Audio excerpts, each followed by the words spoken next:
Hi, my name is Dave Young, Director and Founder of Armor Training and U.S. Fighting Systems. I have over 30 plus years of training and experience as a former corrections officer, a police officer, and a veteran of the United States Marine Corps. And I grew up in some of the toughest cities and streets in Hialeah, Florida. Over the last 20 years as a professional trainer, I've identified 3 things that make you successful out in the field.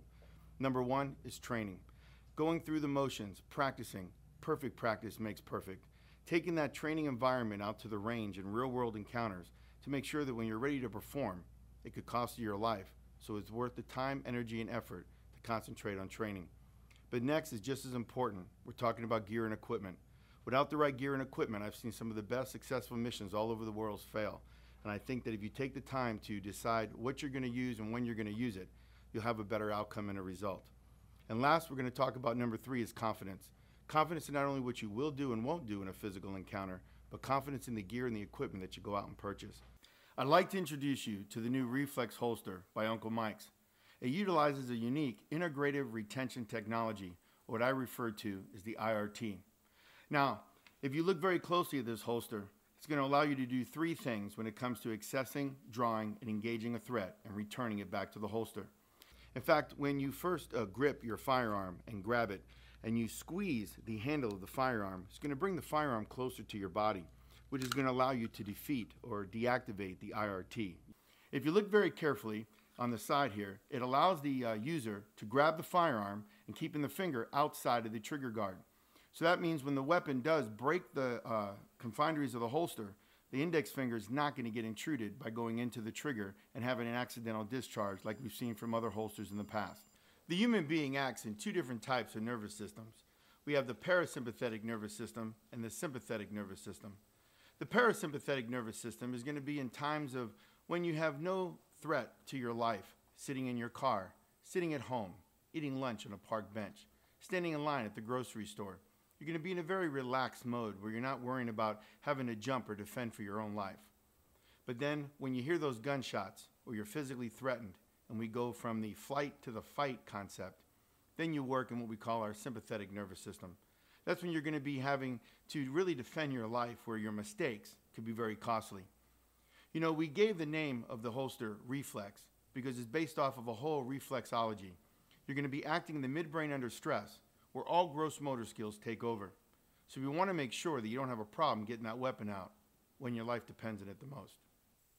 I'm sure you're all familiar with the phrase, practice makes perfect, but it's really perfect practice makes perfect. And listen, over a period of time, all skills are perishable. So that means when you get this holster out of the box, I want you to get a non-functional training firearm. Find out where you want to position the holster first.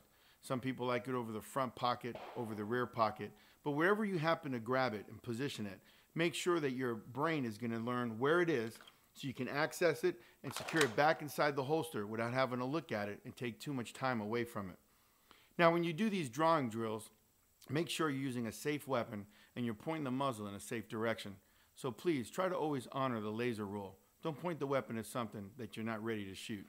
Make sure your backstop target and beyond is clear. But I would strongly recommend you go in the privacy of your own home, place the holster on your side, and start working some basic gross motor memory. I'd go ahead and start doing basic draws where you have the shirt tucked in so nothing's hindering or obstructing the holster and the firearm. Then you're going to have to turn around and put a shirt on over the top of it. Then I would tuck the shirt in. I'd put a light jacket or light shirt on over the top so you can practice using your thumb and raking the clothing away, going to the firearm, accessing the firearm, getting it out on target, and then you're going to have to go through that same process to secure it and put it back.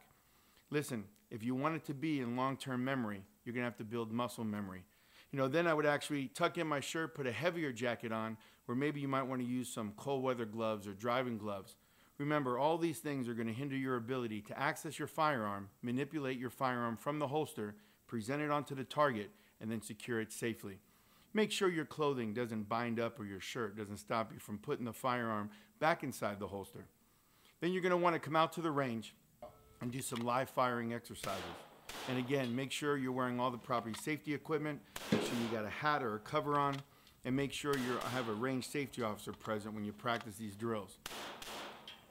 Thank you for joining me and letting me explain the Reflex holster to you. If you want to see more of our videos and see exactly what we're showing about all the different types of things that you might have to get answers to, visit us at the Uncle Mike's website. And thank you for spending your time with me.